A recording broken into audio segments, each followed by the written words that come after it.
Welcome everyone, आप सभी का स्वागत है हमारे YouTube channel world GK GS में। आज डेली करंट अफेयर्स में मैं 6 जून का करंट अफेयर्स बताऊंगी। तो चलिए मित्रों, वीडियो की शुरुआत करते हैं। यदि आप हमारे चैनल पर हैं तो चैनल को सब्सक्राइब कर लीजिए ताकि आपको ऐसे ही आने वाली करंट अफेयर्स की वीडियो मिलती रहे। जयप्रकाश नारायण पक्षी अभयारण्य सुराहा ताल भारत का 100वां रामसर स्थल बना है। उत्तर प्रदेश के बलिया जिले में स्थित प्रसिद्ध सुराहा ताल जयप्रकाश नारायण पक्षी अभयारण्य को आधिकारिक तौर पर भारत का 100वां रामसर स्थल घोषित किया गया है। रामसर स्थल अंतर्राष्ट्रीय महत्व की आर्द्र भूमियां होती है जिसका संरक्षण वैश्विक स्तर पर किया जाता है। यह मील का पत्थर भारत की पर्यावरण और जैव विविधता संरक्षण के प्रति मजबूत प्रतिबद्धता को दर्शाता है। केंद्रीय मंत्रिमंडल ने 24,249 करोड़ से भी अधिक की 4 प्रमुख राष्ट्रीय राजमार्ग परियोजनाओं को मंजूरी दी है।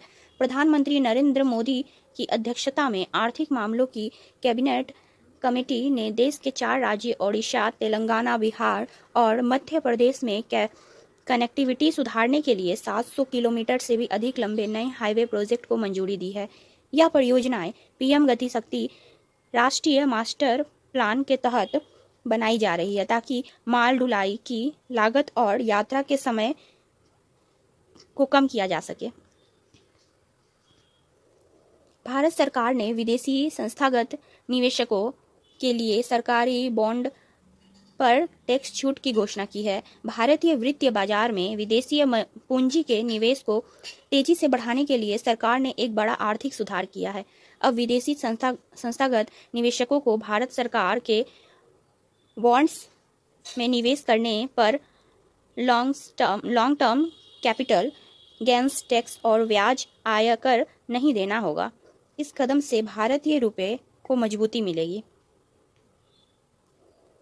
भारत सरकार ने पंचायती राज मंत्रालय के डेटा एनालिटिक्स फ्रेमवर्क पीएआई को राष्ट्रीय ई गवर्नेंस स्वर्ण पुरस्कार से सम्मानित किया है।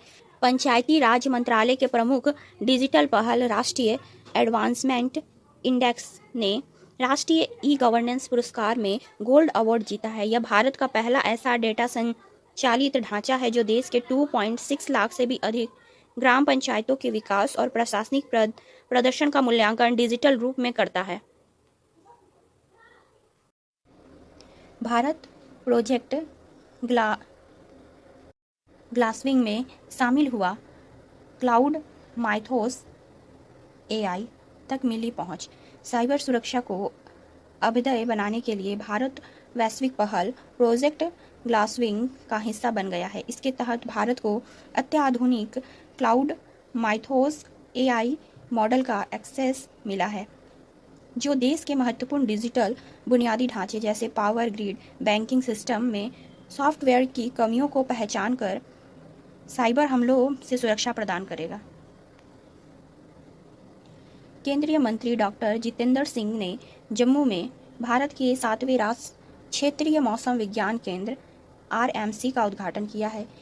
मौसम के सटीक पूर्वानुमान और प्राकृतिक आपदाओं के निपटने के लिए जम्मू में देश का 7वां क्षेत्रीय मौसम विज्ञान केंद्र स्थापित किया गया है। यह केंद्र विशेष रूप से जम्मू कश्मीर, लद्दाख और हिमाचल प्रदेश के पर्वतीय क्षेत्रों में अचानक आने वाली बाढ़, बादल फटने, हिमस्खलन और भूस्खलन की सटीक व समय पूर्व चेतावनी जारी करेगा। विश्व पर्यावरण दिवस के मौके पर दिल्ली में 18 नमो ऑक्सीजन पार्क की शुरुआत किए गए हैं। दिल्ली की हवा को शुद्ध करने और शहरी हरियाली को बढ़ावा देने के लिए देश के लिए एक पेड़ मां के नाम अभियान के तहत राजधानी में 18 नमो ऑक्सीजन पार्क जनता को समर्पित किए गए हैं। यह पार्क शहरों के हरे फेफड़ों के रूप में काम करेगा जिससे स्थानीय प्रदूषण स्तर में भारी कमी आएगी। वाराणसी में आयोजित दूसरा ब्रिक्स सांस्कृतिक कार्य समूह का सम्मेलन संपन्न हुआ।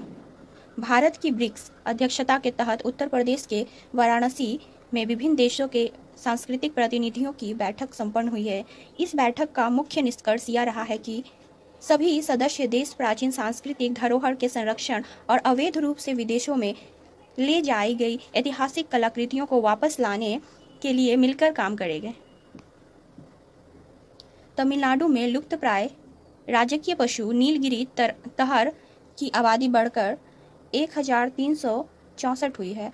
अप्रैल 2026 में कराए गए वन्य जीव सर्वेक्षण के नवीनतम आंकड़ों के अनुसार तमिलनाडु के पर्वतीय इलाकों में पाए जाने वाले संकटग्रस्त वन्यजीव नीलगिरी तहर की संख्या में पिछले साल के मुकाबले 4.68% सकारात्मक वृद्धि दर्ज की गई है। यह प्रोजेक्ट नीलगिरी तहर और वन्य संरक्षण प्रयासों के सफलता को प्रमाणित करता है। यूनिवर्सिटी ऑफ लिवरपूल अपना पहला भारतीय कैंपस बेंगलुरु में स्थापित करेगी। भारत की राष्ट्रीय शिक्षा नीति NEP 2020 के विदेशी विश्वविद्यालयों को भारत में कैंप खोलने के प्रावधानों के तहत ब्रिटेन की मशहूर यूनिवर्सिटी ऑफ लिवरपूल को बेंगलुरु में पहला भारतीय कैंप शुरू करने की मंजूरी मिल गई है। इससे भारतीय छात्रों को देश में ही अंतर्राष्ट्रीय स्तर की डिग्री और शोध के अवसर मिलेंगे। तो यह थी मित्रों डेली करंट अफेयर्स में 6 जून का करंट अफेयर्स। आशा करती हूँ कि आपको ये वीडियो पसंद आए तो वीडियो को लाइक शेयर करें और चैनल पर नए हो तो चैनल को सब्सक्राइब करें। मिलते हैं एक अगले वीडियो में एक नए टॉपिक के साथ, तब तक के लिए जय हिंद।